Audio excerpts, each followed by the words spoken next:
Aris ফাহিমের video shoot করতে গিয়ে দুর্ঘটনায় মারা গেলেন তার নিজস্ব ক্যামেরাম্যান আজিম আহমেদ। হ্যাঁ ভিউয়ার্স, আপনারা ঠিকই শুনেছেন, আজ সকাল 5টার দিকে মৃত্যুবরণ করেন আজিম আহমেদ। আরিস ফাহিমের খুবই কাছের মানুষ আজিম আহমেদ। সম্প্রতি তারা ঘুরতে যান সিরাজগঞ্জে।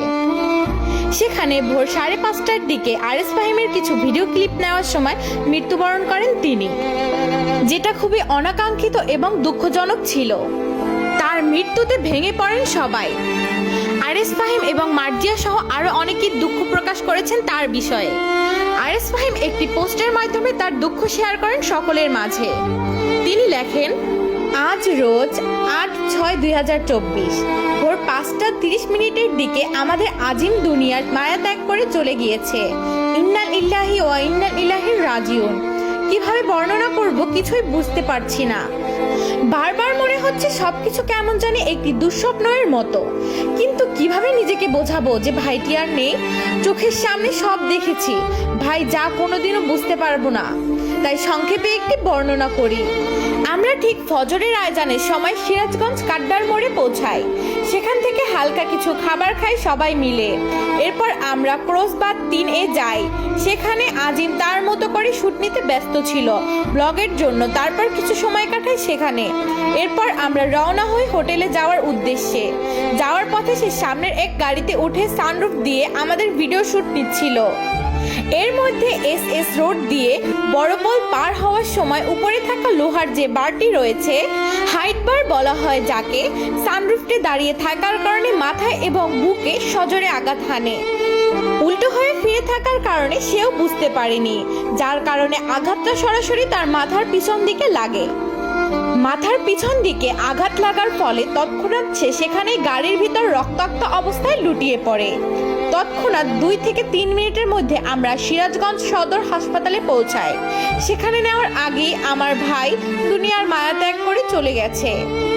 তার জন্য কিছু করার সুযোগটাও পাইনি। চোখের পলকে সব শেষ হয়ে গেল। চিরদিন দায়ী থেকে যাব। 2 মাস আগেও ওর বাবা মারা গিয়েছে।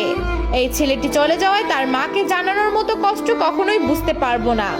দূর থেকে অনেক অনেক মতামতি করবে, কিন্তু সব নিজ চোখের সামনে দেখা হয়েছে। 1000 কথা লিখেও কাউকে বুঝাতে পারবো না। আমরা সকাল থেকে হাসপাতালে এবং প্রশাসনিক কার্যক্রম শেষ করে লাশ নিয়ে এখন সাতক্ষীরার পথে। সবাই ওর জন্য দোয়া করবেন এবং ওর আত্মার মাগফিরাত কামনা করবেন। আরিস ফাহিমের পোস্টের মাধ্যমে আমরা বুঝতে পারি কতটা কাছের ছিলেন আজিম আহমেদ। এছাড়াও তাকে নিয়ে পোস্ট করেন তার অনেক বন্ধু বান্ধব। সবাই অনেকটাই দুঃখ প্রকাশ করেন তার মৃত্যুতে। এভাবে এত দুঃখজনক ভাবে যে মৃত্যু ঘটবে কেউই আসলে বুঝতে পারেনি। আরিস ফাহিমের পোস্টটি মার্জিয়া শেয়ার করে তিনিও লেখেন, ইন্নাল ইলাহি ওয়া ইন্নাল ইলাইহি রাজিউন। আল্লাহ তাকে জান্নাতুল ফেরদৌস নাসিব করুক, আমিন। এখনো বিশ্বাস হচ্ছে না তুই আর নেই। আর বলতে পারবো না আজিম, পিকচার দে, পিকচার দে। তোকে কত জ্বালাইছি। তুই প্রতি শুটে বলতি, আপু আপনার সাথে শুট করে মজা আছে। খুব কম সময়ে আপনি শুট শেষ করেন। আর কেউ এ কথাটি বলবে না। সবাই ওর জন্য দোয়া করবে। আমরা মার্জিয়ার এই পোস্টের মাধ্যমেও বুঝতে পারি আজিম অনেকটাই কাছের ছিলেন মার্জিয়ারও। খুব অল্প বয়সে মৃত্যুবরণ করেন ছেলেটি।